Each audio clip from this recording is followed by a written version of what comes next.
There's a famous verse, Romans 8:28, that goes like this, and we know that God causes all things to work together for the good of those who love God, those who are called according to his purpose.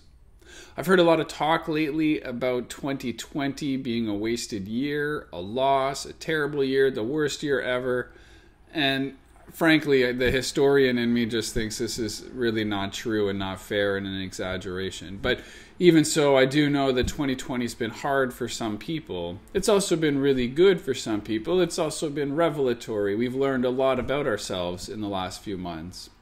What I'm concerned about this morning, or what I'm thinking about this morning, is that there are about 6 weeks left in 2020, and I'm wondering how best to use them. What would I need to do or to have accomplished in order to look back at 2020 as a good year, as a year with something positive?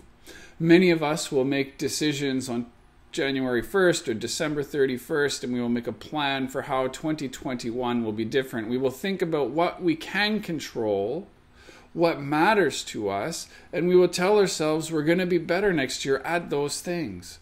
But there's nothing magical about the beginning of the year. And in fact, my question is really this: what pattern, habit, or routine would you like to be able to get into in the next 6 weeks, so that when you roll into January, you're not saying, I will start something new, but rather I will commit to continue doing something that is good, that I have experienced is good, and that I've got a little bit of momentum behind me. That's a way better position to be in January than to be starting from a standstill at whatever it is.